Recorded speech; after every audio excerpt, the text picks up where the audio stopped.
In today's video, I will be coloring this piece of Starfire, and I will be doing my best to show you guys my whole process on how I go from this to this with no line art. Let's get started.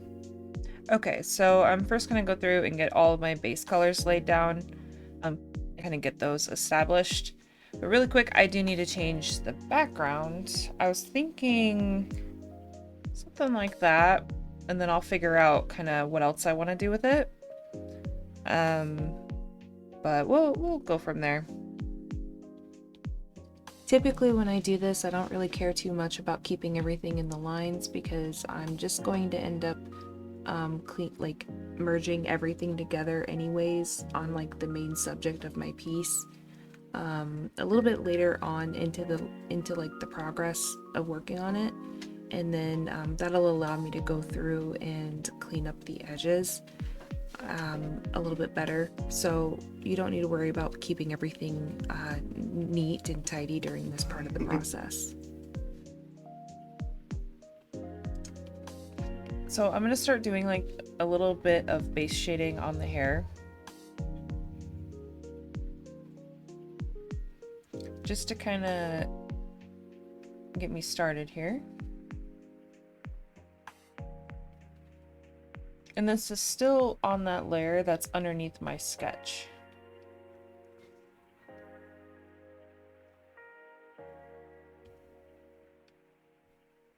And then because of the green on the powers, I'm going to lightly go in and add the green here.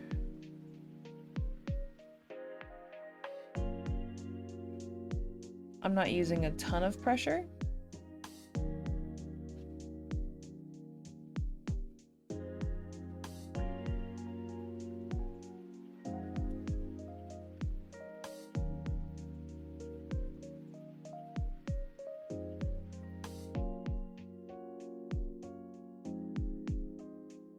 Now, if you've seen my drawing process videos, you kind of understand that like my process is more of like trust the process.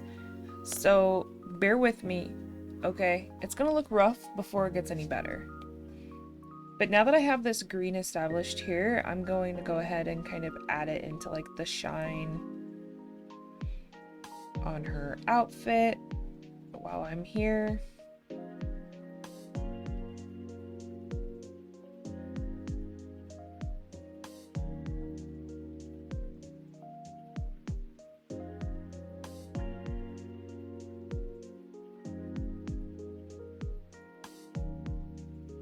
And then because of the earth underneath her having that light, I'm going to take that blue and lightly add it into some areas as well.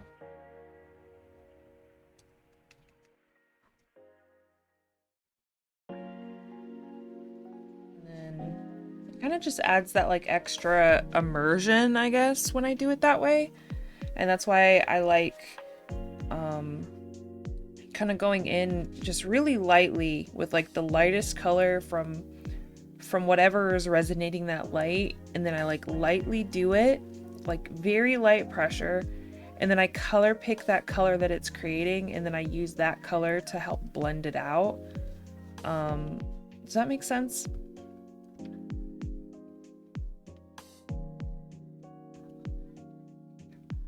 Okay, so now I'm going to start my rendering process.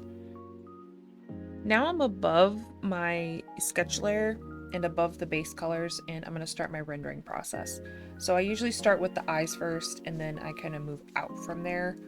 So that's what I'm going to go ahead and do. So I did make a face tutorial. I'll tag it right here on the video.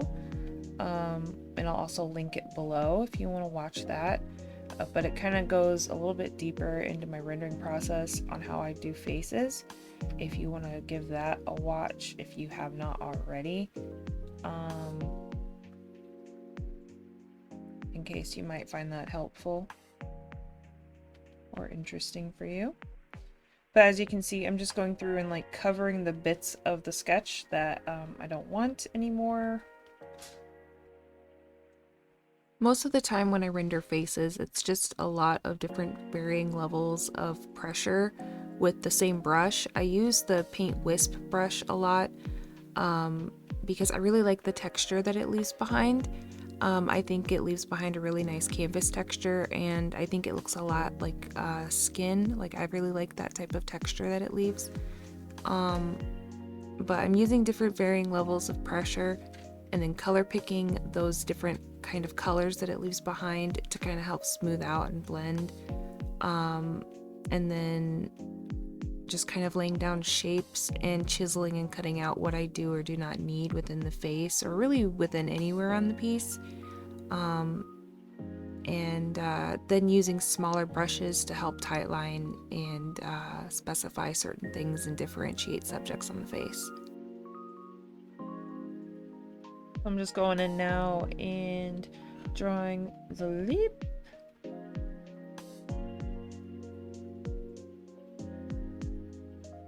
And then we'll go a little lighter.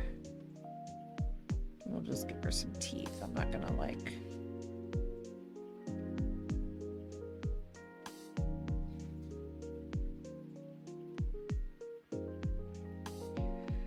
Go in with dry ink and get them eyelashes.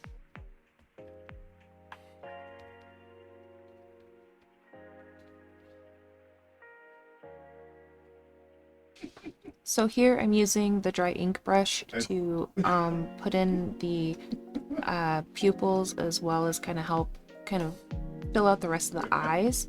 I'm also using it to kind of help lay out like the outline for the lips and really help darken up certain areas of the face.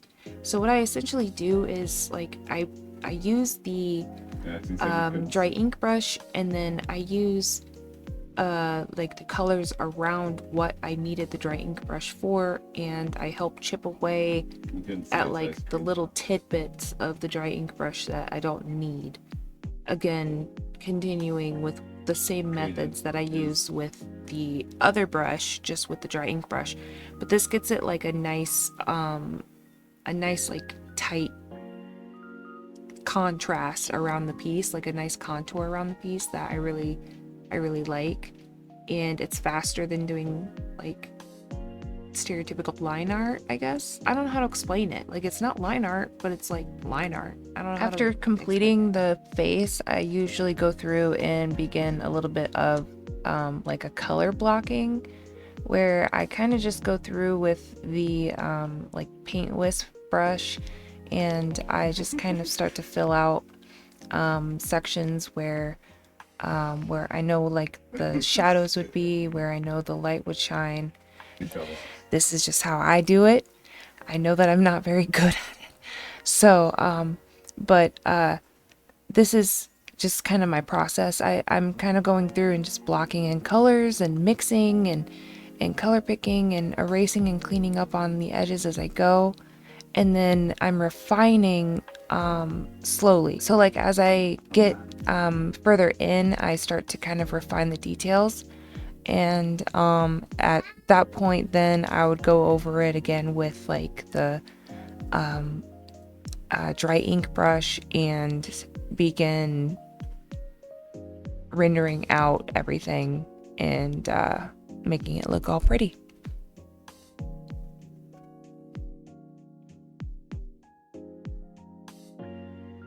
Just trying to block in those shapes.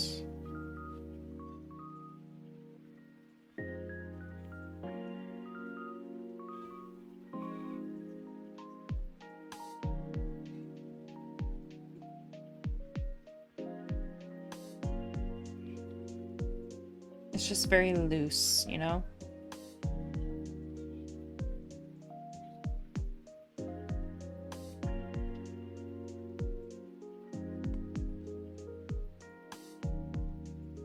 Like that.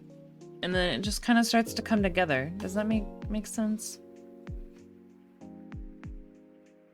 So yeah, I use the paint wisp brush, and I really just kind of let the paint wisp brush's texture shine by using different variances of like pressure. And I just color pick around to really fill in those shapes and make the piece make sense and give it like that painterly brush effect that I'm really looking for. And I don't know, I really like doing my pieces this way. I find it really relaxing. It's better, in my opinion, than, you know, stressing out about line work. So that's why I like doing it this way. But it's just like a matter of like just kind of having a general idea of what your shape is going to be and then laying down those colors.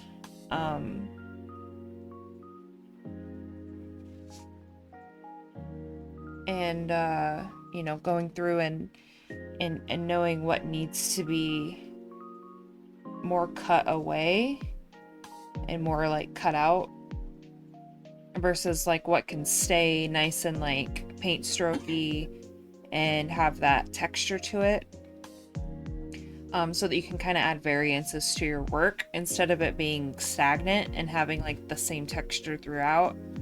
I think it adds more life to the piece if you kind of let your brush stroke kind of just take care of everything, and you just kind of have more fun with it that way, in my opinion. Another way that I like to think of it when I'm laying down these colors too is that I like to think of everything as a 3D shape. So everything that has everything that's being affected needs to have some sort of like 3D element to it, and I try to ensure that everything, you know, has some sort of dimension so that it does not look flat or lifeless on the piece. So I do this by kind of, you know, in my head imagining everything as a three-dimensional object as I'm working on it. And this kind of allows me to kind of keep that in mind as I'm working on the piece. So everything is like a solid thing that has, you know, shapes to it that serve a purpose, and the light, you know, corresponds and reflects and deflects off of those shapes and wraps around those shapes.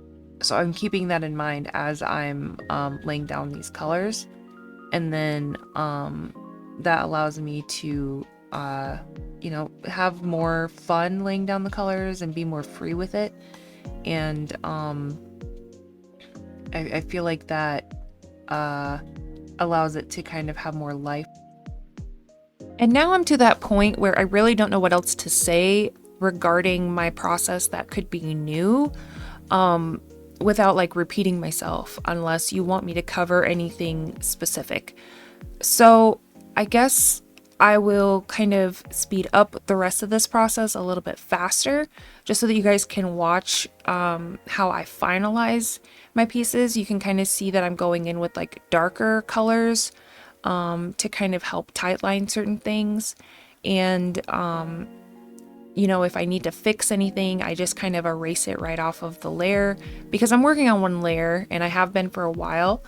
And it makes it easier for me to kind of clean up the piece as I go. And then I'm just going in and refining my lighting and kind of clearing up some of those bits. As you can see, I kind of struggled a little bit with that foot, so you'll see me mess with that here quite often, honestly. And then yeah, I'm just going in and like lining out certain spots that I want lined, and you can kind of see how that small bit of definition can really make certain parts of the drawing pop. And I really like how it makes it look, because it's not like a strict line art, but like it's not like a line art. Like, I don't really know how to explain it, guys. It's like a, yeah. I don't know. So yeah, this final part is really just a lot of me going through and just finalizing a lot of the details, fixing up like the hands and just rendering those out, making sure those look nice and clear and concise in the piece. And then I wanted to make sure that like the hair strands looked good. For some reason, like the bottom of the hair still looks a little janky to me, but you know, it is what it is. I don't really care at this point. I really just like didn't want to spend any more time on it, to be completely honest with you. And then to add more texture, I'm going through and adding like little hatchings with the dry ink brush, and going through and like blending out certain parts that really either need like more of like that either tightening around it to kind of help differentiate the detail, or you know, maybe it just needs like more of a color variation. So I'm going back in with like the paint wisp brush and like blending it out. It really just depends. I had a lot of difficulty with the foot. For some reason, I just couldn't get it right. It kept feeling like she was standing on the earth, and I didn't want that. I didn't want it to look like she was standing on like a pedestal. I wanted it to look like she was floating, you know? So I ended up going back and forth on the foot a couple of times, and then I went through and added like little hatchings throughout the piece to add some extra texture. And then I decided, you know what, I really just need to go back through and just change the whole position of the foot. Something's not right with it. The perspective is off. It looks janky. She does not look like she's floating. So after I fixed it, it started to look more of like a graceful pose, and I like the pose a lot better.